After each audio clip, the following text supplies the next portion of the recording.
그 옆에 계신 분들과 함께 인사하겠습니다. 참 잘 오셨습니다. 예수님의 사랑으로 사랑합니다. 주의 사랑이 우리 모든 성도님들에게 늘 임하시기를 바랍니다. 우리가 종려주일을 맞이하면서 다시 오실 예수님을 영접하고 맞이할 준비를 해야 합니다. 그것이 고난의 종으로 오신 예수님의 고난에 동참하는 데 있습니다. 성경은 고난의 종이라고 하는 주제로 해서 크게 네 개의 노래가 나옵니다. 이 네 개의 노래가 이사야에 있습니다. 첫 번째가 이사야 41장 1절에서 4절의 말씀인데요, 종의 선택과 사명을 말씀합니다. 그래서 상한 갈대를 꺾지 아니하시고 꺼져가는 등불을 끄지 아니하신다라고 하는 말씀으로 종의 노래가 있지요. 그래서 세상을 치유하고 회복시키시는 그 종의 성품을 이야기합니다. 두 번째 종의 노래가 이사야 49장 1절에서 6절인데요, 종의 부르심과 그 종이 좌절하고 또 그 종의 사역이 확장되어 가는 것을 노래합니다. 종이 자신의 수고가 헛되다고 느낄 때, 좌절하고 있을 때 하나님께서 더 큰 사명을 주셔서 이스라엘이라고 하는 영역에 머무르지 않고 그 경계를 넘어서 온 인류와 세계를 향한 그 사명을 맡기시게 되지요. 세 번째가 오늘 본문의 말씀입니다. 이사야 50장 4절에서 9절에 나오는 종의 노래인데요, 하나님께서 주신 혀로 지친 사람들을 위로하고 고난 앞에서도 물러서지 않습니다. 그래서 사명을 완수하기 위해서 자발적인 고난에 들어가고요, 인내한다라고 하는 것을 노래하고 있습니다. 네 번째 종의 노래는 우리가 잘 아는 것처럼 이사야 52장 13절에서 53장 12절에 나오는데요, 예수님의 고난과 부활을 가장 잘 설명하고 있는 노래입니다. 그가 찔림은 우리의 허물 때문이요, 그가 상함은 우리의 죄악 때문이라 라고 하는 노래죠. 종이 인간의 죄를 대신 짊어지고 도살장으로 어린 양처럼 침묵하면서 끌려가서 죽음을 맞이하지만 하나님에 의하여서 높임을 받는다라고 하는 노래입니다. 대속의 원리를 통해서 죽음으로써 생명을 살리고 승리합니다. 오늘 본문은 세 번째 종의 노래에 해당합니다. 예수님께서 이제 예루살렘으로 입성하시게 되지요. 고난을 거부하지 않고 고난받기 위해서 자발적으로 예루살렘 성으로 들어가고 있는 모습을 보여주고 있습니다. 이게 종려 주일입니다. 예수님께서 그렇게 사셨듯이 오늘 또 우리의 모습이 여호와의 종의 모습을 닮아서 살아가시기를 바랍니다. 종려 주일과 고난 주간에 우리도 자발적인 고난의 자리에 거하셔서 우리에게 맡겨주신 그 사명을 잘 감당해야 합니다. 그리고 예수님이 다시 오시는 마라나타의 신앙이 회복되는 은혜가 이 한 주간 있으시기를 축복합니다. 여호와의 종으로 산다라고 하는 것, 무엇을 말할까요? 먼저 첫 번째는 여호와의 종으로 살아가면 할 말을 주십니다. 우리의 입에 무슨 말을 해야 되는지, 종이 어떤 말을 해야 되는지 그 할 말을 우리의 입에 넣어 주신다라고 하는 거죠. 우리가 말하지 않고 살아갈 수 없습니다. 우리는 늘 말하고 살아가지요. 하지만 우리는 말을 할 때에 또 조심해야 됩니다. 그래서 하도 말을 많이 하니까 때로 듣는 훈련을 해야 된다라고 해서 이렇게 수련회에 참석을 하게 되면 침묵 훈련 해가지고 한나절 정도 아니면 반나절 정도 말을 하지 않고 예수님을 생각하고 말씀을 생각하면서 경건하게 보내는 그런 훈련을 갖지요. 사람들이 말을 많이 하다가 말을 딱 안 하게 되면 참 힘듭니다. 입이 막 근질근질 한다고 하지 않습니까? 말하고 싶어가지고. 근데 말을 참는 훈련을 해야 됩니다. 그래야 우리가 잘 조리 있게 말할 수가 있는 거죠. 예수님께서 예루살렘 성에 입성하는데요, 많은 사람들이 나와서 예수님을 영접합니다. 이 예수님을 영접할 때 예수님께서 명령하셔가지고 제자들이 새끼 나귀를 끌고 오지요. 그리고 예수님께서 타실 수 있도록 자신들의 겉옷을 새끼 나귀 등 위에 얹혀 놓습니다. 사람들도 겉옷을 벗어요. 그리고 길가에 쫙 자신들의 옷을 깔아 놓습니다. 요즘 말로 보면 뭐예요? 카페트를 깔아 놓은 거예요. 그리고 사람들이 종려나무 가지를 흔들면서 말합니다.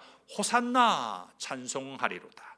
주의 이름으로 오시는 왕이여, 하늘에는 평화요, 가장 높은 곳에는 영광이로다 라고 외쳤어요. 호산나, 주여 우리를 구원하소서라는 말입니다. 그들의 입에 하나님께서 할 말을 주신 거죠. 그들이 호산나라고 외칠 수 있도록 그 말을 그들의 입에 주셨습니다. 그래서 4절에 이렇게 말씀해요. 주 여호와께서 학자들의 혀를 내게 주사 나로 공고한 자를 말로 어떻게 도와줄 줄을 알게 하시고 아침마다 깨우치시되 나의 귀를 깨우치사 학자들 같이 알아듣게 하시도다. 종에게 여호와께서 학자의 혀를 주었다. 학자의 말을 주었다라고 해요. 이 학자의 혀라는 이 말씀을 세번역 성경으로 보면 학자처럼 말할 수 있게 하셔서라고 번역을 하고 있습니다. 요즘 학자처럼 말하면 어떤 이미지가 있습니까? 학자다 그러면 이성적이고 논리적이고, 그래서 딱 칼로 막 베는 것처럼 날카로운 그런 부분이 있죠. 그러다 보니까 부정적인 생각이 좀 있습니다. 바리새인들이 그랬어요. 하나님의 말씀을 가져다가 말로 사람들을 칼로 싹 베듯이 베어버린 거지요. 요즘 MBTI가 유행을 합니다. 옛날에 성격을 테스트한다라고 하면 혈액형이 뭡니까 해서 그 혈액형에 따라서 이 사람은 이런 성격의 유형을 가지고 있구나 이렇게 생각을 했는데, 요즘은 MBTI를 검사를 해요. 그러면 성격 유형이 16가지가 나옵니다. 먼저 크게 4가지로 구분을 하게 되는데요, E와 I입니다. 이것은 우리가 잘 아는 것처럼 외향적인지 아니면 내성적인지 이걸 아는 거죠.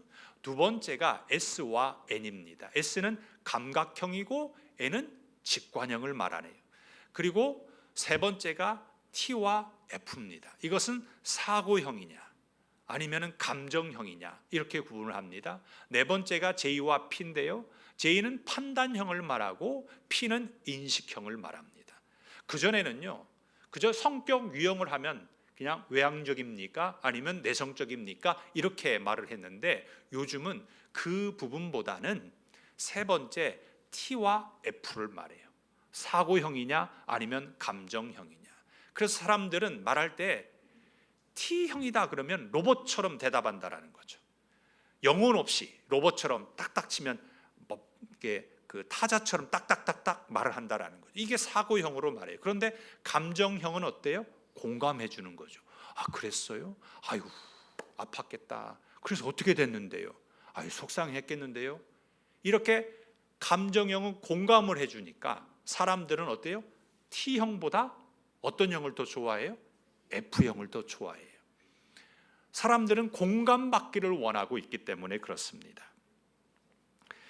오늘 학자처럼 이 단어는 어떤 형일까요?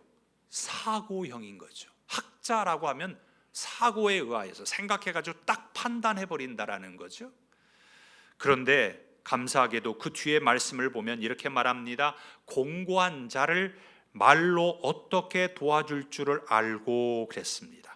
학자의 혀인데 어떻게 말씀하시냐면 곤고한 자를 말로 어떻게 도와줄 줄을 알고 이렇게 말해요. 세번역 성경은 이 말씀을 이렇게 번역합니다. 지친 사람을 말로 격려할 수 있게 하신다 이렇게 번역해요. 그러니까 사고형이면서 아주 논리적이면서도 감정형이 같이 포함되어져 있는 거죠. 예수님은 이런 분이셨습니다. 때로 화 있을진저 라고 책망하고 꾸짖기도 하셨지만 예수님은 그들의 마음을 아셔서 같이 울기도 하셨어요. 나사로가 죽었을 때 예수님이 눈물을 흘려 주셨습니다. 슬퍼하신 거죠. 불쌍히 여기셔서 우리를 위해 십자가에서 죽으셨습니다. 나는 오늘 어떤 말을 하고 있으신가요? 학자의 말이신가요? 이성적이고 논리적으로 칼로 자르듯이 말씀을 하고 계십니까? 아니면 감정적으로 전혀 하나님의 말씀은 무시해버리고 괜찮아요, 그럴 수도 있죠, 괜찮아요, 이렇게만 말씀하고 계십니까? 우리가 여호와의 종으로 산다라는 건 조화를 이루어야 합니다. 학자처럼 말하지만 그곳에는 사랑이 있어서 공감할 수 있어야 하지 않겠습니까?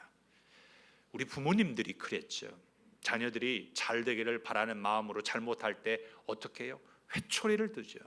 그리고 종아리를 걷게 하고 회초리로 꾸짖곤 했습니다. 회초리 맞으면 얼마나 아파요. 몇 대만 맞아도요 종아리가 퉁퉁 붓습니다. 피멍이 들죠.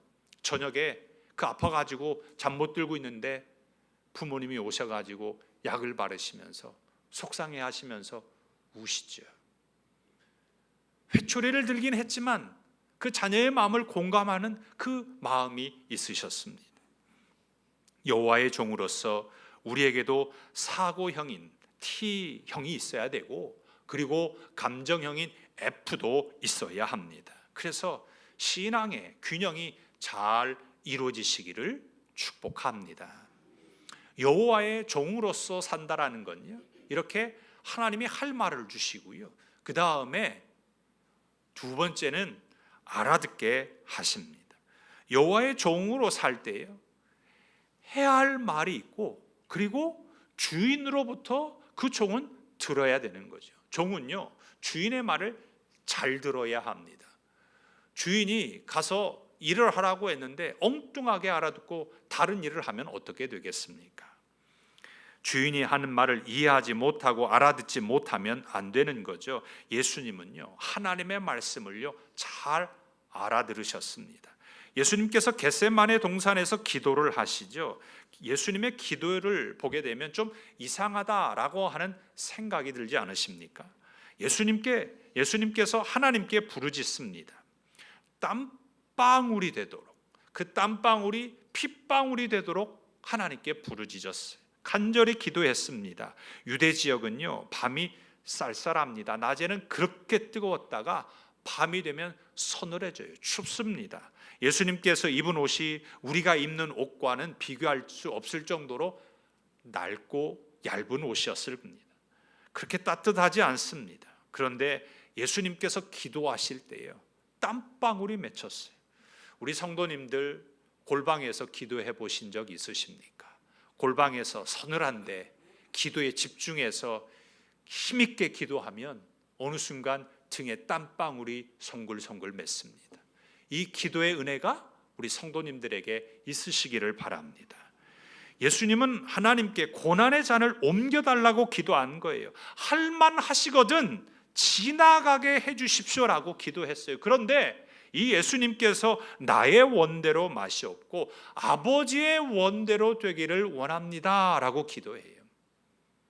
나는 이 고난의 잔이 지나갔으면 좋겠는데 아버지의 뜻이 이 고난의 잔을 받기를 원하신다면 제가 그렇게 하겠습니다 라는 거죠.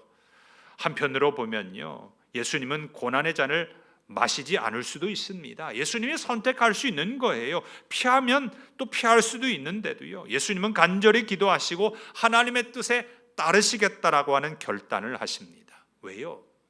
예수님은 하나님의 뜻을 알아들으셨기 때문입니다.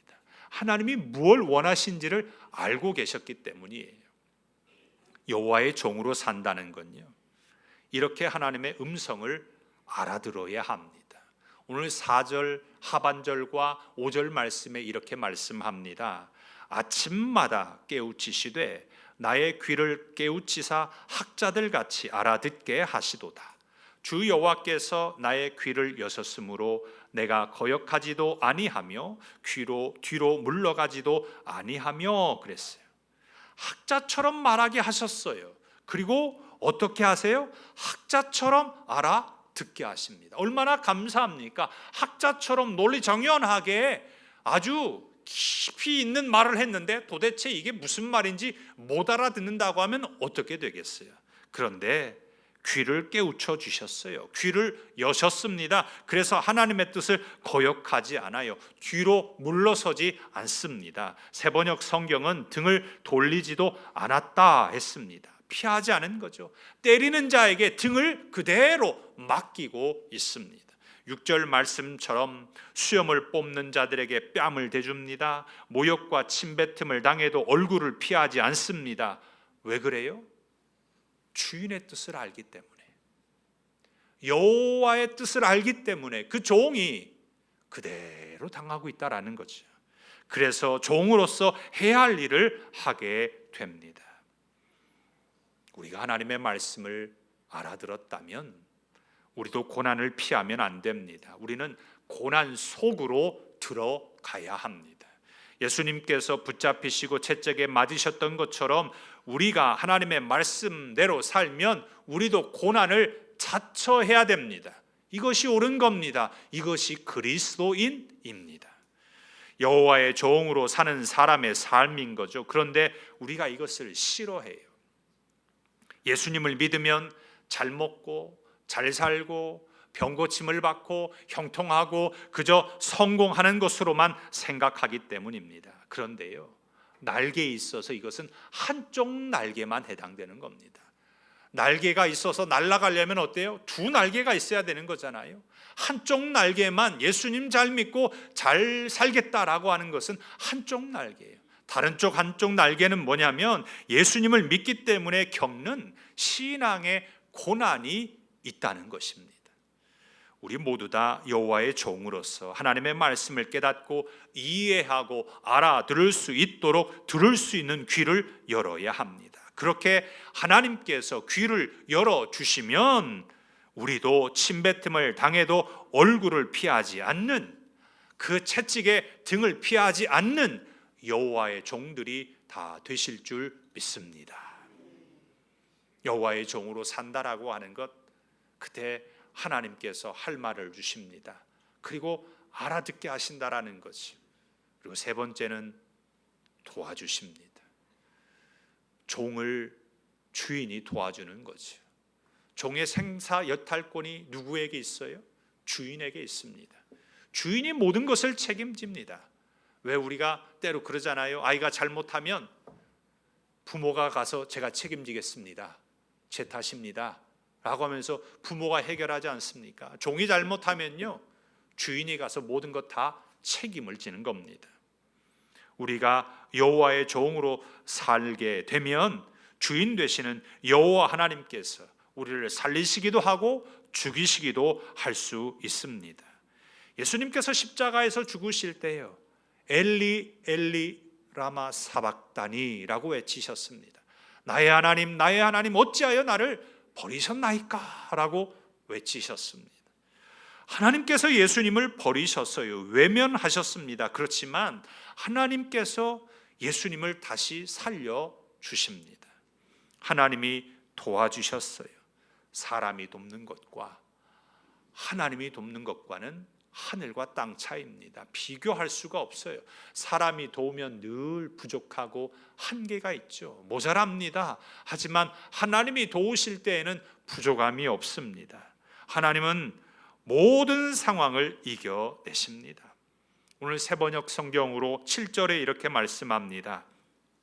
주 하나님께서 나를 도우시니 그들이 나를 모욕하여도 마음 상하지 않겠고 오히려 내가 각오하고 모든 어려움을 견뎌냈다, 내가 부끄러움을 당하지 않겠다는 것을 내가 아는 까닭은, 그랬습니다. 하나님께서 도우시니까요, 모욕을 당하는데 맘 상하지 않아요. 하나님께서 도우시니까 부끄러움을 당하지 않는다는 믿음이 있습니다. 하나님이 도우시니까 전혀 문제가 안 되더라는 것입니다. 새번역 성경으로 9절에 이렇게 말씀합니다.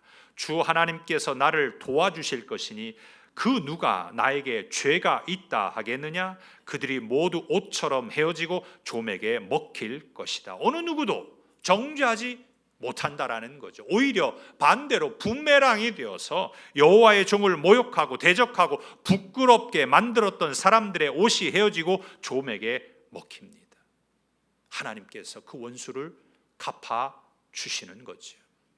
그래서 여호와의 종이 해야 할 것이 있습니다.